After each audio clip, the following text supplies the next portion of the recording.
6월 17일 수요일 고린도전서 11장 2절에서 16절 예배의 질서에 관하여입니다.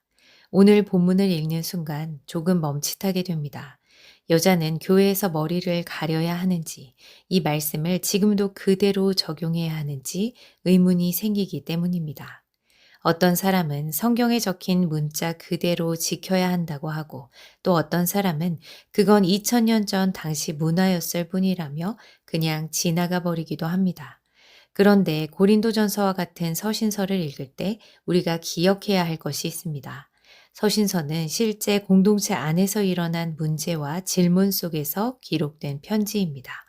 누군가의 질문이나 갈등, 혼란이 있었고 바울은 그 상황 속에서 복음을 적용하여 편지를 기록한 것입니다. 그래서 서신서를 읽을 때에는 세 가지 질문이 필요합니다. 먼저 바울이 왜 이런 말을 하게 되었는지, 당시에 어떤 상황이었는지를 살펴봐야 합니다. 그리고 그 상황을 통해서 무엇을 말하려고 하는지, 바울이 말하고자 했던 핵심이 무엇이었는지를 붙들어야 합니다. 마지막으로 그 중심 원리가 오늘 우리의 삶에 어떻게 적용돼야 하는지를 물어야 합니다. 그렇지 않으면 말씀의 본질은 놓쳐버리고 규칙만 붙잡게 되거나 반대로 말씀을 오늘과 상관없는 이야기처럼 멀리 밀어내버리기 쉽습니다. 오늘 본문도 마찬가지입니다. 오늘 본문은 복음 안에서 자유를 얻은 성도들이 예배당 안에서 어떻게 행동해야 하는가에 대한 문제입니다. 교회 공동체 안에서 질서를 어떻게 세울 것인지, 하나님 앞에서 어떤 태도로 예배할 것인지를 말하고 있습니다. 2절에서 6절입니다. 너희가 모든 일에 나를 기억하고 또 내가 너희에게 전하여 준 대로 그 전통을 너희가 지킴으로 너희를 칭찬하노라. 그러나 나는 너희가 알기를 원하노니 각 남자의 머리는 그리스도요 여자의 머리는 남자요 그리스도의 머리는 하나님이시라.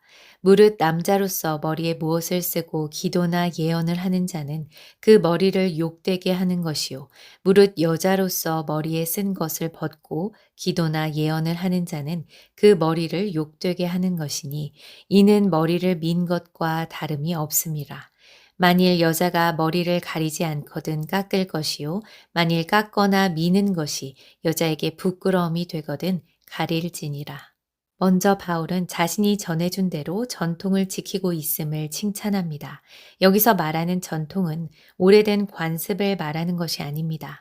복음 공동체 안에서 함께 배워온 믿음의 질서, 예배의 태도와 같은 것을 지키고 있었다는 것입니다. 그 구체적인 모습이 4절과 5절에 등장합니다. 당시 고린도 교회 안에서는 여성들도 예배 가운데 기도하고 예언했습니다. 당시 시대를 생각해 보면 이것은 꽤 놀라운 일이었습니다. 2000년 전의 여성들은 공적인 자리에서 자유롭게 말하거나 공동체 안에서 영향력을 드러내기가 어려웠습니다. 하지만 예수 안에서 유대인이나 헬라인이나 종이나 자유인이나 남자나 여자나 다 하나라는 바울의 가르침대로 복음 안에서 여성들도 예배 가운데 기도하고 하나님의 말씀을 나누는 예언에 참여하고 있었던 것입니다. 3절에서 바울은 이렇게 말합니다. 남자의 머리는 그리스도요, 여자의 머리는 남자요, 그리스도의 머리는 하나님이시라. 이 말씀 때문에 불편함을 느끼는 분들도 있습니다. 하지만 이것은 남자가 여자보다 우월하다는 의미가 아닙니다. 바울은 그리스도의 머리는 하나님이라고 했습니다. 그렇다면 예수님이 하나님보다 열등하다는 뜻일까요? 그렇지 않습니다. 예수님과 하나님은 본질상 하나이시지만 구원의 역사 안에서 예수님은 성부 하나님의 뜻에 순종하셨습니다. 그러므로 바울이 말하는 머리는 가치의 차이나 우열이 아니라 하나님께서 공동체 안에서 주신 질서와 관계의 책임을 말하는 것입니다.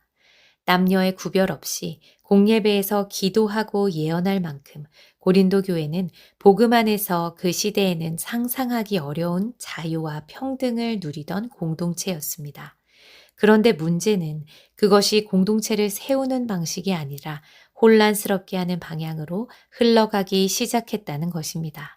그래서 바울은 이제 머리에 무엇을 쓰는 문제에 대해 언급합니다.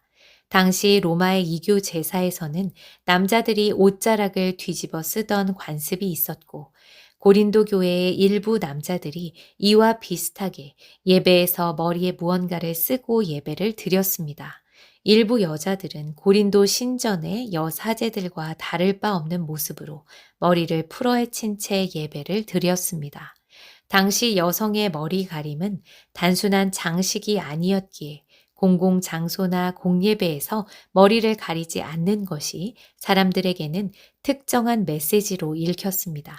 그것은 지나치게 자유분방하거나 정숙하지 못한 모습으로 비춰질 수 있었고, 명예와 수치를 중요하게 여기던 그 사회 안에서는 남편이나 아버지와 같이 그 가정의 남자들에게 큰 수치로 받아들여질 수 있었습니다. 우리의 말과 행동, 우리의 모습과 태도는 나 혼자만의 문제가 아닙니다. 그것이 나의 가족과 공동체를 세우기도 하고 흔들기도 할 뿐만 아니라 세상이 나를 통해 하나님을 어떻게 바라보게 될지를 결정짓기도 합니다. 그리스도인의 참된 자유는 내 마음대로 내 권리를 다 주장하는 것이 아닙니다. 진짜 자유는 내 행동이 가장 가까운 이웃과 공동체에게 어떤 영향을 주는지를 먼저 살피는 것입니다. 오늘 나에게 주어진 물질의 자유, 시간의 자유, 선택의 자유를 나는 어떻게 쓰고 있습니까? 7절에서 12절입니다. 남자는 하나님의 형상과 영광이니 그 머리를 마땅히 가리지 않거니와 여자는 남자의 영광이니라.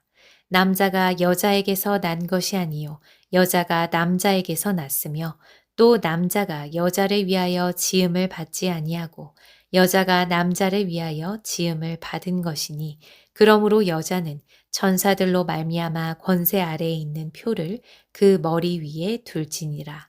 그러나 주 안에는 남자 없이 여자만 있지 않고 여자 없이 남자만 있지 아니하니라.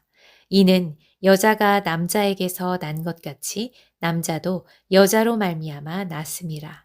그리고 모든 것은 하나님에게서 났느니라. 바울은 이제 창세기로 거슬러 올라갑니다. 남자가 하나님의 형상과 영광이며 여자는 남자의 영광이라고 말합니다. 또 남자가 여자에게서 난 것이 아니라 여자가 남자에게서 났으며 남자가 혼자 있는 것이 좋지 않기에 남자를 위하여 돕는 배필로 여자가 창조되었다고 설명합니다. 이 말씀은 오늘 우리에게 조금 불편하게 들릴 수 있습니다. 자칫하면 하나님께서 남자와 여자의 가치를 다르게 보시는 것처럼 오해하기 쉬운 구절입니다. 하지만 바울은 여기서 남자의 우월함이나 여자의 종속됨을 주장하려는 것이 아닙니다. 오히려 복음 안에서 자유를 누리던 성도들에게 하나님께서 세우신 관계의 질서와 서로에 대한 책임을 기억하라고 말하고 있는 것입니다. 이어지는 10절은 오늘의 본문 가운데 가장 난해한 구절입니다. 그러므로 여자는 천사들로 말미암아 권세 아래에 있는 표를 그 머리 위에 둘지니라. 원문에서 권세는 일반적으로 권세 아래에 있다라는 의미라기보다는 권리나 권한, 지배력을 가진다라는 의미로 더 자주 사용됩니다. 그렇다면 이 말씀은 여성이 남성의 권세 아래에 있는 표로 머리에 너울을 두어야 한다라는 뜻이라기보다는 여자가 공예배에서 기도하고 예언하며 섬길 권한과 책임을 가진 존재라는 의미로 이해할 수 있습니다. 또는 자신을 모욕에 노출시키지 않기 위해서 스스로의 머리를 관리하는 지배력, 권세를 가져야 된다는 의미로 해석할 수도 있습니다. 바울은 여자가 이러한 권세의 표를 머리에 쓰는 이유가 천사들 때문이라고 합니다. 이 부분도 정확한 의미를 단정하기는 어렵지만 적어도 바울은 예배를 단순히 보이는 사람들만 의식하는 자리가 아니라 하나님 앞에서 드리는 거룩한 자리로 보고 있음을 알 수 있습니다. 바울은 앞선 이야기를 남녀 간의 순서나 우열을 가리는 내용으로 오해하지 않도록 11절과 12절에서 균형을 잡습니다. 그러나 주 안에는 남자 없이 여자만 있지 않고 여자 없이 남자만 있지 아니하니라. 이는 여자가 남자에게서 난 것 같이 남자도 여자로 말미암아 났음이라. 최초의 여자는 남자에게서 나왔습니다. 하지만 이제 이 땅의 모든 남자는 여자를 통해 태어납니다. 결국 남자와 여자는 누가 더 높고 낮은 존재가 아니라 주 안에서 서로를 필요로 하고 서로를 세워가도록 부름받은 존재입니다. 마지막으로 바울은 그리고 모든 것은 하나님에게서 낳느니라고 말합니다. 출발점은 남자도 여자도 아닙니다. 모든 관계와 질서의 근원은 하나님이십니다. 13절에서 16절입니다. 너희는 스스로 판단하라. 여자가 머리를 가리지 않고 하나님께 기도하는 것이 마땅하냐. 만일 남자에게 긴 머리가 있으면 자기에게 부끄러움이 되는 것을 본성이 너희에게 가르치지 아니하느냐. 만일 여자가 긴 머리가 있으면 자기에게 영광이 되나니 긴 머리는 가리는 것을 대신하여 주셨기 때문이니라. 논쟁하려는 생각을 가진 자가 있을지라도 우리에게나 하나님의 모든 교회에는 이런 관례가 없느니라. 바울은 고린도 성도들에게 스스로 판단하라고 말하면서 당시 사람들이 자연스럽게 받아들이던 관습과 인식을 예로 듭니다. 그 시대의 문화 속에서 남자가 머리를 길게 기르는 것은 부끄러운 일로 여겨졌고 반대로 여자가 긴 머리를 가지는 것은 아름다움과 영광으로 여겨졌습니다. 바울이 이 말을 하는 의도는 분명합니다. 교회가 복음의 자유를 말한다고 해서 하나님이 주신 질서와 공동체 안에서 보편적으로 통용되는 분별까지 가볍게 여길 필요가 있냐는 것입니다. 그리고 16절에서 바울은 논쟁하려는 태도를 내려놓으라고 말합니다. 교회는 끝없이 자기 권리를 주장하는 곳이 아니라 함께 하나님을 예배하며 서로를 세워가는 공동체이기 때문입니다.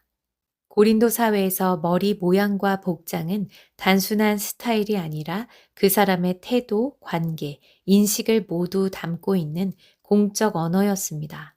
그래서 그 표현이 달라질 때 예배의 방향과 공동체의 질서까지 함께 흔들릴 수 있었습니다.